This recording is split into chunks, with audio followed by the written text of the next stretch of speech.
Elevate versus Bounty Hunters. Who will take this quarterfinal number 2 and who will make it into the semis? New Heights Gaming is already waiting for them there.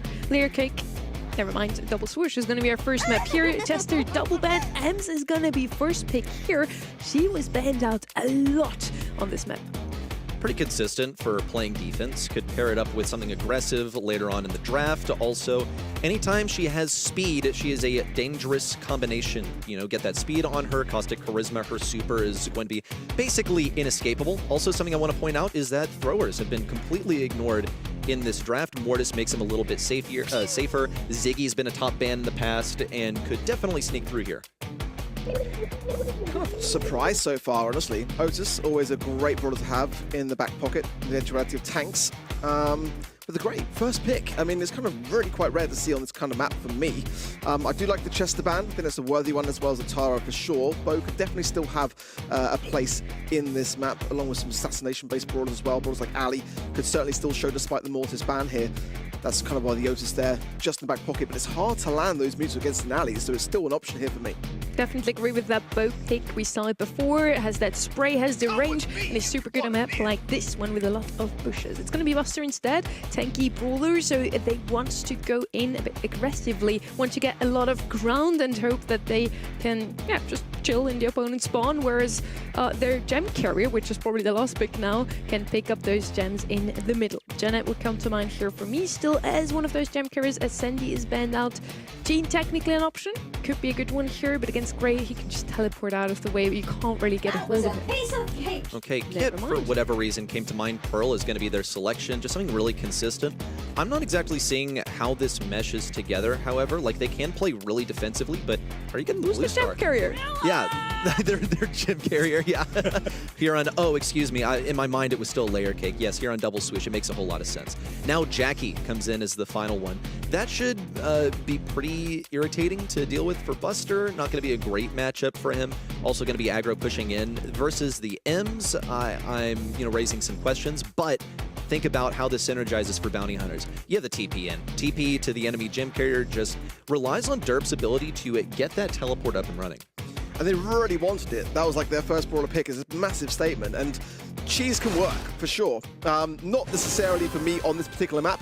Definitely a bit of a wild draft, actually, I feel. But let's see kind of how both sides want to go about making it work. But I think you're right. That great TP and establishing the hypercharge off the back of it also is going to be really quite instrumental to how bounty hunters go about this. Pretty bad start there for RDZ. Already got hooked in one of the most predictable places possible. Lost that bastion of defense on the left side. On the right, right of foot gets caught lacking by Loco with the movement forward, and the teleport by Derp pretty much sets them up for victory. As long as they don't screw it up too hard, they have this one in their back pocket. Bounty Hunters have the TP where they need. It's going to be Loco teleporting in repeatedly. Right of foot held on for a while, but notice he used everything his kit. He was, pretty heated up. He used a super as well, and it still wasn't enough to eliminate the Jackie. Nice walking cane connections, continuously slow from Derp. There's now Raider Foot and Tufa trying to make some space on his left-hand side. Now comes the montage, but Loco gets behind it. Lovely stuff from him there. The hypercharge and the gems dropped. Going to get out now as well. He's going to find the right timing. Raider Foot's lurking. He's getting the heels off the back of this. He should be getting taken care of, and he's not.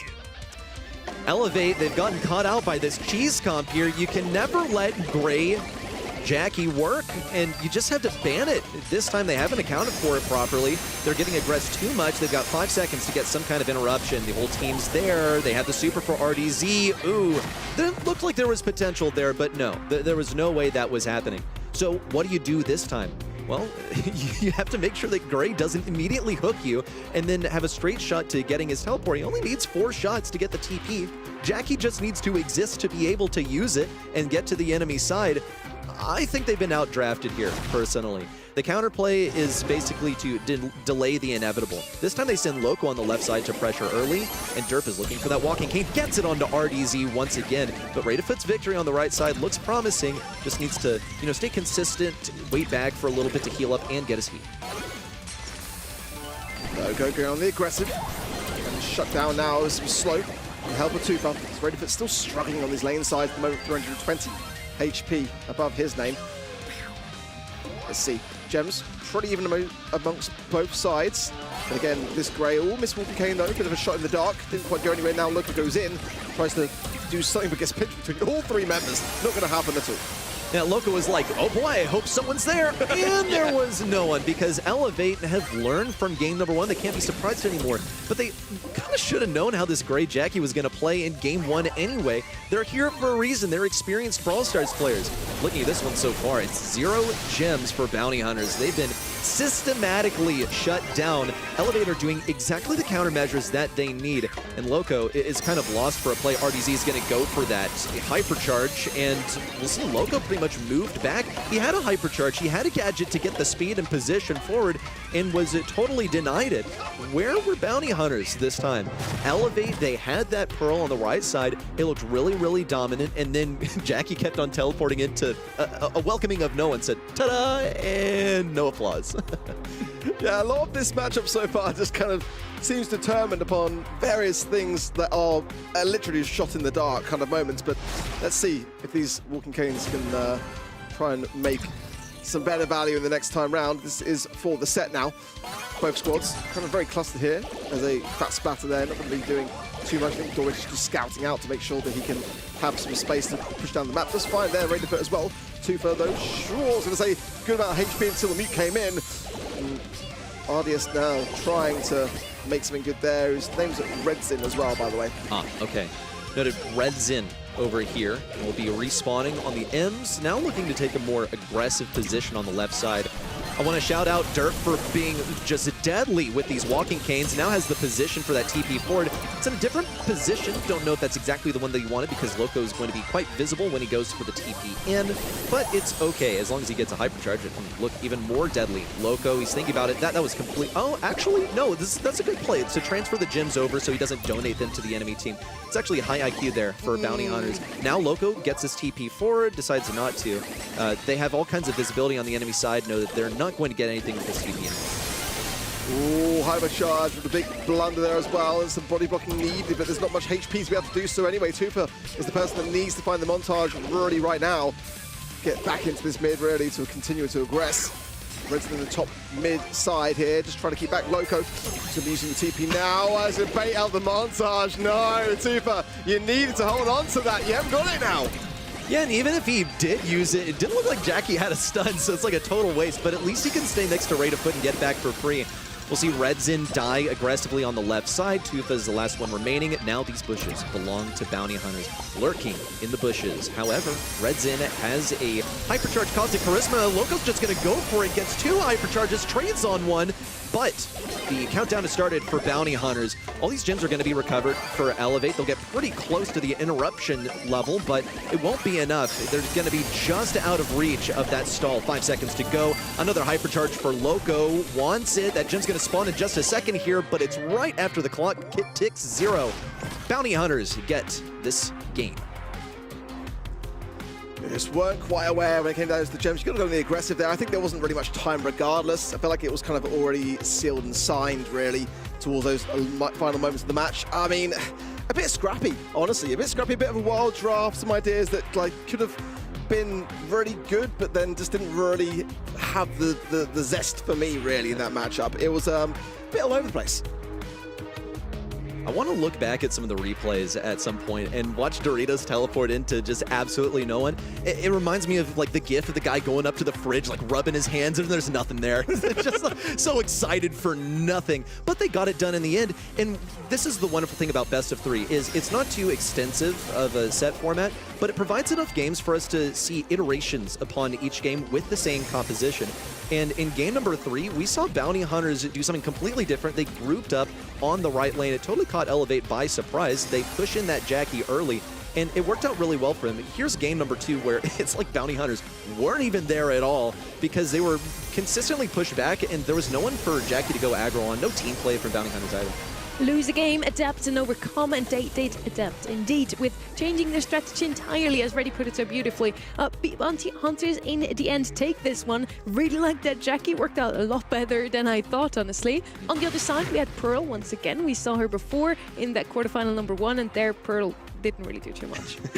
Yeah, looking forward to some buffies for Pearl, to be honest. I mean, the hypercharge, pretty much the worst hypercharge in the entire game. I'm just going to say it how it is. And yeah, definitely in need of a bit of love, which is kind of ironic because the character itself is all kind of based around that. But yeah, I kind of feel bad. I don't really get excited when I see Pearl at the moment in draft, to be honest. I feel like I have two bad cops next to me right now. I need to Uber back, please. Penal Punt is going to be our next map here once more. This is all about mid control, and we have many of those brawlers banned out in our global ban stage already. Really looking forward to this map though. As we've seen before, some quick matches are possible. I believe in East Asia we had a 16-second match last weekend. That was incredible. Bans are already in the first pick as well. Of course, BB is going to show up once more.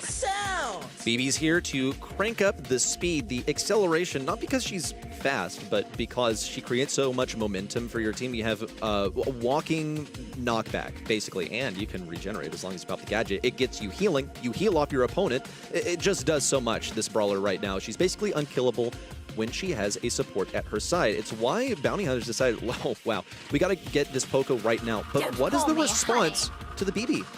The singular B is the response to the BB. So the B counters the BB. Any questions? I'm not a massive fan of being the current meta, but yeah, I see what you're saying. I'm kind of looking for more brawlers like Leon here for myself. I think that that's one that is going to get a ton of value on maps like this. I think Bo could be an option in this region. Charlie, I think, as well, is going to be kind of heavily considered here, especially for the side here of Elevate. You want to kind of pair that with the BB, take it away from a potential final pick on the opposition side. But, you know, BB, I think will definitely go into a worse place in terms of meta when we see Cirrus come in that sense. I think that that's kind of like the biggest threat to B. So at the moment, she's okay, but she's not great. Charlie picked up next. She has huge stopping power into a BB, so it makes a lot of sense to pick her up with that brawler to not have her against you. Now, last pick, we've seen Bo quite often on this map in our previous match before, as well as in scrims. To be Meeple instead, also brawler we've seen already. Meeple's Mansion is just so strong in a map like this one. Could even be played with the other gadget stuns if Bounty Hunters now decide to go with something aggressive themselves. If they want to go aggressive, a lot of these options are out of the way, though I don't really see what else they could pick other than a Bull and the Leon, both of those banned out. Gale would be a good answer to BB, also banned out. What would be your last pick here, Eddie? My last pick would be to dodge and choose something else. Nice. we'll we see don't Tara dodge. Yeah. We don't do that. No, not in comp. But okay, so Tara's here is like the best thing that they've got on defense, because you look at what else has been banned, like the Otis is gone, Gale's gone, you know, Ems, Chester, all of these anti-tanks are gone. So you kind of go through the list and you're like, well, like, I guess that thing is left. Also, the Poco in the B, like why that combination makes sense here. Look, they wanted the Poco to take it away from Elevate, and then they pick up the B because B is one of the greatest ways to deal with Poco. And then the response is, hey, what if there were like walls on your sight lines? Wouldn't that really suck to play into? So whenever the mansions of Meeple are up, it's going to be basically unplayable for the B. You can see she's being a hard target on that left side. As Elevate accelerate up the right side, just trying to create some momentum. It's difficult for Redzin because he is facing that Tara. The shades aren't an issue, but the problem is that he will feed that super, right? A hypercharged Tara super is a game win condition, like coming in from the days of hypercharge. So far, so good in terms of positioning here for Bounty Hunters. Tara Shades dealt with nicely the pinch there, nicely done between Tufa and Raider Foot. Cocoon is going to land out to Doritos, so a nice catch from him. And early swings there from Redzin. Not quite sure why he wasn't waiting down the full timing of that, but going to pop the vitamin booster. Get some heals coming in and try to enforce this left-hand side.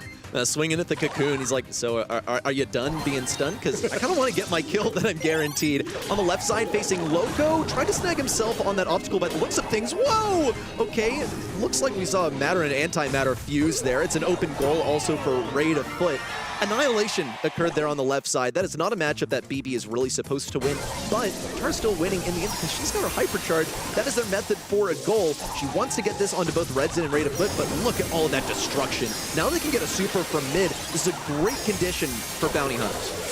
Ooh, defense coming in from Redzin. Nicely done as well with the hypercharge and some big heavy swings. May have the speed here to be able to push it all the way up the map, and will find the goal as well. Nicely done from Elevate, and a fantastic way to kick things off in Brawl Ball. Yeah, tell me if I'm just seeing things. I feel like Tara could have grabbed the ball there and gone for a score in the back right pocket. I don't know, chat. Tell me if I'm right. I think there was an opportunity there, and if they'd scored there, then everything would have reset back to mid. We're playing the what-if game, okay? I think they could have actually tied up the game there. Nonetheless, Elevator proving pretty fearsome on this BB, which seems to be a worthy matchup for Loco, who's already backing up. Look, he doesn't want to get knocked back. Here's some worthless shades that you're going to get right through. It's a super to the left side. RDZ, otherwise known as Redzin, has fed the big shot, but it's okay. He's able to slide this through in front of Ray to Foot for the first goal for Elevate within only 20 seconds. Yeah, this is turning into a bit of a speed run, quite honestly. And we need to see something big here from Bounty Hunters. I'm looking to Loco realistically forward with a hypercharge going down, or a super up from Tufa. A good spot to allow Raider to get some value as well. Nowhere to hide for the Directors and Dur, but now Redzen's going to try to find a gap on this right-hand side to go through. Look at this continuation shots from Elevate, just really punishing. Look at this, absolutely disgusting, and it is done. I mean, that is ridiculous. That was insane for Elevate. The BB pickup was exactly what they needed. And you look across the way at Bounty Hunters, and what was their approach to this? We're going to play entirely reactively. It's like they had no composition, really. They had a bunch of ideas to play into Elevate, but no real strategy other than admittedly, you know, they almost did get a goal. That Tara did look pretty promising in game number 1. We'll see the first goal for the series. It was Elevate punching through the left side. And look, you don't need BB as long as she creates enough space. You see Redzin doing basically the same thing towards the end here for that final goal. This one happened so quickly that we only have 2 highlights. Just want to point that out. Yeah. But again, I mean, in terms of draft, I mean, it's, you know, BB, B, these are sort of the brawlers which I'm looking to see. B used to have a really good, strong interaction into BB, but it's kind of changed now since that BB is just so heavy in this meta and tough to deal with the additional speed which he brings, and now with the additional swings of the hypercharge. I mean, you can find yourself in a tough spot unless you've got that slow the Iron Hive. So I kind of expected it to go this way. I'm quite surprised though, so far today, we haven't seen that much of Leon. You know, it's been so heavily championed in other regions. It hasn't seemed to trickle down to South America yet so far today. Just a couple of instances of pair with the bow mainly. But are you surprised to kind of see that? And what are you expecting to see from, you know, looking back to last week to this week? Yeah, you know, Leon was a big one. I actually expected to see a little bit more Gale after tuning into EMEA. They played that a lot. Something that I picked up from EMEA is it seems like they're like absolutely terrified of the idea of a tank sneaking in, because you see the bans of like Bull, of BB and stuff, and then they draft a bunch of anti-tanks, and then they're like, okay, cool, I guess it's a battle of anti-tanks. They'll still get some assassins in there. Look, EMEA, they're the best region in the world. I appreciate you saying that, ready. It's taken a few years, but we got there in the end. You finally seen some sense. I finally, you know, knelt to Ark and said that it's the EU way I is look superior. at you, isn't it? But seriously, yeah, the eyes should be on EU, but there's still the concept of the dojo, right? What do you do to counter the regional meta? And the regional meta here seems to be let the good stuff through, let the tanks through, and then it walks all over you. What's happening? We are in the quarterfinals, okay? Now let's bring this to something a bit more familiar. Out in the open, Jaeyong is one that I saw a bunch in EU. You get easy passage into mid in response to the Brock, who should be able to also like get easy passage into mid by breaking open the wall. I think that's a fair response, but this, you know, it's not like there's a blue star to fight for, but this should allow also like easier fallback into spawn for the folks with Brock. Eve coming in. Love the Brock first pick. I'm really a big fan of that. Brawlers like Gus can have quite a good showing here and be potentially able to combine with some really brutal synergies for sure. Ollies and Band, it's kind of drifted off slightly for me. You almost have my interest, Elevate. You almost. Now, to be fair, I think this is probably the one place that Pearl does make some sense. You've got the ability to wall break, and you know, the gadget's got a lot of really good ability to have that additional burn for visibility within the bush, and the ability to cook. Certainly in a map like this, and a mode like this, most importantly in Knockout, that is going to help you over time just to kind of sit back and then time your time to strike. Okay, the final selection of Pierce. Nothing really to counter the Pierce, I want to point out, in terms of composition, like what Elevate's running. Not a lot of stuff that like keeps him clumped up, but Pierce should be able to pretty much churn out damage. Also, taking away Eve means that they don't have to face any like spawnables, so Pierce should have some open sight lines. I'm looking at that one. I think this is actually pretty promising for Bounty Hunters here. I like the way that they get into mid, though having Brock on your side, it's so good that in most cases is actually worthy of a ban. You'll see it instantly broken. RDZ comes up the left side, but watch as Bounty Hunters swarm into mid. They're taking a much more aggressive stance because they know that they have to as Jae-Young. He has like respectable range, but it's not really that great against these brawler matchups on Elevate. Yeah, no connection there from the overcooked of Raider Foot. You've got to land those really.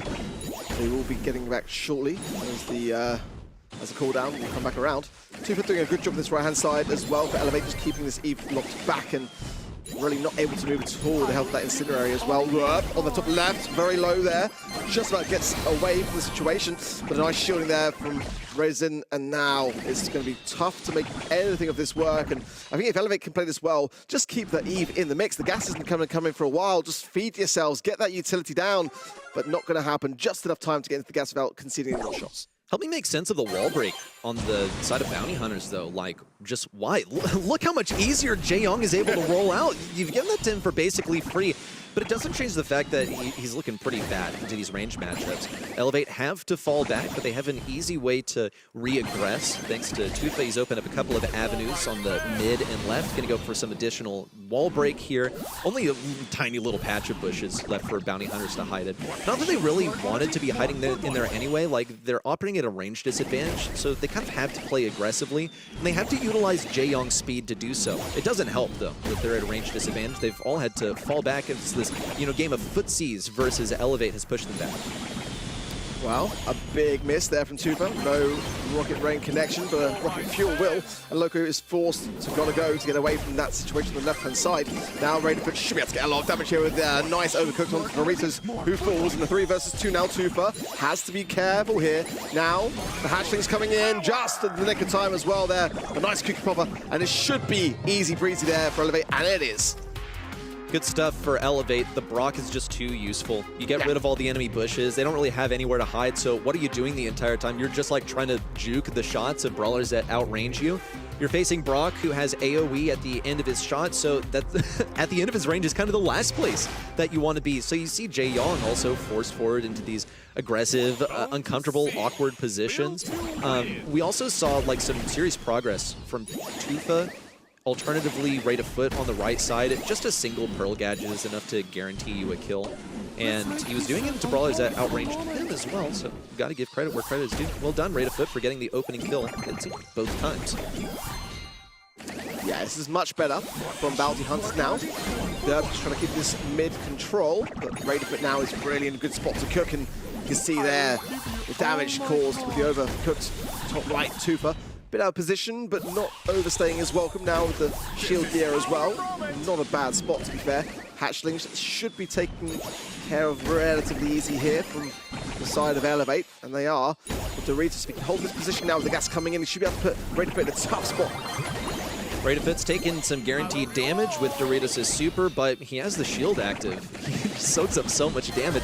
Something else for the opening kill would be ideal, but they have gotten Raider Foot down. Should be a kill on the Red Zin on the top. Tufa now can get pinched, and he'll opt to just go down in the poison. Oh, but still fit the super for Loco. Not too great. Loco can now soak up a bunch of those shots with, of course, the hatchlings. We'll see when he places them down. Yeah, it looks like immediately. And they'll be trickling in to support Bounty Hunters with this, once more, hyper-aggressive push forward in the early stages, utilizing the speed of Jae-Young. Let's make this an unforgettable moment. Well, one round Bounty Hunters, they really do need a game here. It's getting quite close. And it was last month as well, so they are a team that can take it the distance. Redson has got the shielding now as well. The Spooky Boy needs to potentially find it to Tufa here. He's low HP. Breaking again, and like you said before, it was a great catch. They're not really overly bothered about breaking on that side, and I think that's a bit of a mistake. You know, you are able to be quite strategic to be able to have that rocket fuel to break just the bush and leave intact the wall, but it just feels like Elevate just are not really too worried about it. Or maybe they want a way to like pursue an Eve if she decides to retreat over the water. But surely, right? Yeah, it's gotta be. But we'll see. You know, Bounty Hunters could wrap this up really quickly with a single extra round victory. Here comes a hypercharge out from Redzin. It's massive damage. Derp is the first to fall, then Loco, then Doritos immediately in succession is a hypercharge win condition. So where are the hypercharges now? Well, Loco has one that needs to earn his super. Tufa also has one that could be a kill for him. Brock hypercharge does tremendous damage, but they need to get in range first. It's difficult when bounty hunters have all the positioning in the world right now. It's going to take a bit of opening damage from Elevate to push them back to their newly opened up back lines. Good juke so far from Elevate. Just evaded there from Raiderfoot, but has still got a heal, and Bounty Hunters could have gone more aggressive there, in my opinion. To be fair, I felt like that was the time to strike, and they just kind of allowed Elevate to heal back up for a little bit.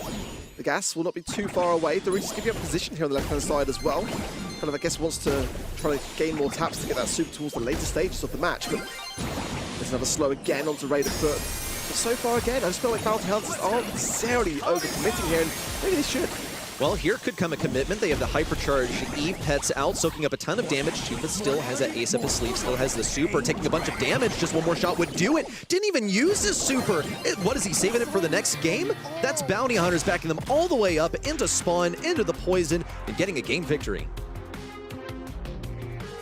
It's a very close back and forth. And I'm really unsure as to what way it's going to go, to be completely honest. I think I prefer the Elevate comp. I feel like the Pearl can certainly work, but I mean, so far it is being just absolutely suppressed by this Pierce, and Doritos is, you know, in all credit to that. So I feel like for Elevate, they need to, swap lanes. They're kind of considering doing that, try to keep Raiderfoot away from him and allow Redzin to be able to pop off early. And Tufa, again, I'm not overly sold on these breaks. I kind of want to see just the bush, and that might help out a little bit here, but this Jae Young of Bounty Hunters is causing a big problem. It's giving the map control early on. Well, you know, maybe they'll do it this time. They have the right push broken open, walls all fully intact. Also note the lane matchups. Raiderfoot would rather face Jae Young, it seems, than anyone else. He doesn't mind feeding that super or hypercharge. It's Loco that he's concerned about, and Loco's reliably rotating onto that lane. Raiderfoot's going to go for some damage, gets the burn. Yeah, it's exactly what they needed. But Jae Young was ready with the response. Like, here's a heal, and just like that, he's back up and running. Bounty Hunters forced up against the left side. Where is the utility? Where is the kit? It's what we want to see. Only Raiderfoot has it. It's not going to go anywhere. We'll be finding out in the next few seconds who has the advantage as the poison is on its way. Yeah, this is now a tough spot. Bounty Hunters have got the maneuverability. There's a lovely overcook there on the top right, and that is going to be a takedown from Raiderfoot. And Derp, the last man standing. Not going to be nearly enough there for Bounty Hunters in what is a pivotal moment really here. The first round will go the way of Elevate. One more for the set. Bounty Hunters going to have to full reverse sweep this now. Bounty Hunter's composition, they have a range advantage on some brawlers, and then when they close in, they still can't seem to capitalize on it. They just don't churn out the damage like Pearl does when that poison closes in and forces everyone into shorter sight lines. Elevator's still waiting for some opportunities, just fighting at long range. It's a slow, steady, kind of quiet game so far. Bounty Hunters, they don't really want to make the first move. Ooh, and Raiderfoot has popped the gadget. Gonna get a little burn onto Jae Young. He can't heal it up immediately now, had to wait a little bit longer.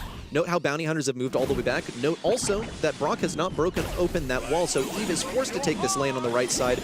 It means that he can't rotate over towards Raiderfoot easily. It feels like it's working better, and Tufa is able to be so deep in the right-hand side. Overcooked again, Doritos low, the burn, the Jae Young support is there, but now the gas coming in leaves him nowhere to go. And Raiderfoot will seal it, and knock back into the gas as well from Redzin, leaving just Loco. And this is surely going to be a round going the way of Elevate, and most importantly, the set for Elevate. They needed that, and they capitalized. 2-1 now in favor of Elevate. We had no reservations about saying that this was going to be a close series, and it appears to be delivering so far. But Elevate looked superior with that composition. I'm not sold on the Pearl, really. We've seen it a lot in South America. This is what I said earlier, the dojo, the regional meta. But maybe now I should start believing in it, because it seemed to do really, really well here. They also had like a bunch of survival. How are we liking the Jae Young? Do we believe in that pick? Spaniel C? He's great. I love the guy. That's fantastic. I mean, uncanny resemblance. Yeah. For me, I think that Jae Young's in a really good spot right now, actually. And certainly nice to see it's kind of tripling down to South America as well. I think in a map like this, it makes a ton of sense, right? You got the heals, you got the additional speed, and certainly with the gadget as well, it's very, very... The Weekend Warrior gadget's devastating. So you got the whole kit, and then I was kind of a bit disappointed actually, despite the way the Doritos were playing, the Pierce didn't get more on the scoreboard actually. Same for me. Jaeyoung usually in a good spot, but not really in this matchup. I didn't really see him heal his teammates up too much in that long game where you really want to have those heals in the long run. Elevate takes it as soon as the smokes come in. The Pearl actually works out better than we all are like, kind of liking her. I think I can hear that from the two of you. She's picked up so often in South America and we don't really feel the vibe. I gotta say, you have to credit the teammate. Oh, wow. Nah, okay, let's not go there. no. We're not gonna do that. We're not gonna do that here. No. Nope. I think that you have to give a lot of credit to the teammates here because something that I see so frequently with Pearl is she survives because that's her thing. She's like, I'm made of a bunch of health and I have a shield, so I'm gonna live. And then and then the teammates are like, oh, well, I guess I'll just die then. Yeah, and then Pearl is the last one alive. You see the same thing with Tick. So this was a coordinated team effort. I really love to see the survival, especially into Pierce, which is a pretty oppressive matchup. I think the mechanics were really just there. Yeah, Elevate takes it in the end. It was a close one, and this is exactly what we want to deliver to you at home. We want to get our money's worth, and so far we're getting that. We get a set 4 in these series, and let's see if we even go all the way. For Elevate, it will be the chance here to close it all out on Open Business as the next map, a hot zone. But again, technically we could go all the way in this quarterfinal already, so strap up for a long day, you two. Oh, man. Hey, you're in American time. You got the advantage over Yeah, me. this is true. This is true. I woke up like 3 hours before the broadcast so I could, be nice and ready for this one. So I'm strapped in. I'm ready for 7 hours it's of 9 PM accelerated right now. This is the action. context. It's 9 p.m. These guys had a lovely day. They had lunch and I don't know, took some notes and You stuff. had lunch? Well, I had brunch at like 1 p.m., but yes. Okay. But yeah, See, it was a clearly beautiful I'm day making indeed. so many assumptions. We're in Copenhagen. It's super sunny. What a beautiful day. Yeah. Is it sunny enough? I don't know. Oh, you wow, tell me. really? You were sleeping. Really? The sun was still out when I woke up. So it was sunny enough indeed. There we go. Open Business, like I already said, is going to be our potentially last map if Elevate can close it out here. I'm looking forward to this draft because we have not seen this map today yet. Charlie, Ross, and Pierce are going to be banned out on the left-hand side. Ems comes out as first pick once more. Brawler I did not expect to be left open. BB and Gray banned out together with that Leon from the Bounty Hunter side. Yeah, what do we still see here? Poco is something that immediately pops up in my mind because he's not banned out, he's super strong at the moment, and you can play him with all of these buffied up tanks. It starts with a Z and it ends with an Iggy. I wonder if we'll see him in the later stages. Could be possible here on Open Business. I think he's really a top selection. Take away the Chester to, deal with tanks rushing in. Also take away a method of wall break. Colonel Ruffs has also been banned, so seems like the presence of walls is being dearly taken into account. Just wonder, BB also banned out. I feel like this is really primed. Like this very well could be a Ziggy game. Good into the M's too. We'll wait for the 4-5 to come in. It's not so much of a last pick brawler, but that is where it would be strongest. Yeah, let's only shout out the Pogo. I want to see maybe a Mortis come through, to be quite honest. B going to be the pick for Bounty Hunters, really doubling down on this kind of tank counter. And to be honest, it's down to Elevate if they want to even lean into that. There are still some tank options available here. The Frank could be one that they want to risk, but now the B's showing its face. Probably better to evade and just not lean into it. I think maybe Ash could be good into the B, maybe, but it's tough to make work, especially with the nature of the draft and the way it is at the moment with the final pick. Wall breaks is a really, really dangerous prospect that they can't risk on the side of Elevate, not when you're 2 sets to 1. Bo going to come in, they're going to bring the wall break themselves, and they might just be evading this tank kind of thing, and you think they must do, right? Into a Chester, into a B, they'd be stupid. Yeah, I think now it's safe to say we're not going to see a Poker in this round here. Too much damage on the field, too many tank counters. I do like the boat here, it brings in some range. They also have it on their side now if they want to open up the map or not. Right-hand side for that purpose could still pick up Stu. I think with that B, it would come in handy. Jester, of course, can also open up the map, but only if he gets the right super. Arc was actually right with that one. Mortis is going to come in on the left-hand side, and even if the map is completely broken up, Mortis should be able to do something. Oh, Wow. we both still got it, Arc. Freddy, what are you doing? I guess I'm just going to sit here and look like a doofus because I didn't get to make any crazy predictions. My prediction is that it's going to be a close match. We'll see if that's Oh, wow. right. Yeah, it all depends on whether Elevate has outdrafted that hard with the Mortis. Mortis like should be able to get up close and personal with the B. You're also feeding the B. Not that it's that much of an issue. Stu will keep the distance. Chester is like one of the greatest Mortis counters in the game because he has stupid damage up close. Well, isn't it like over 5k with a 4-shot, something like that?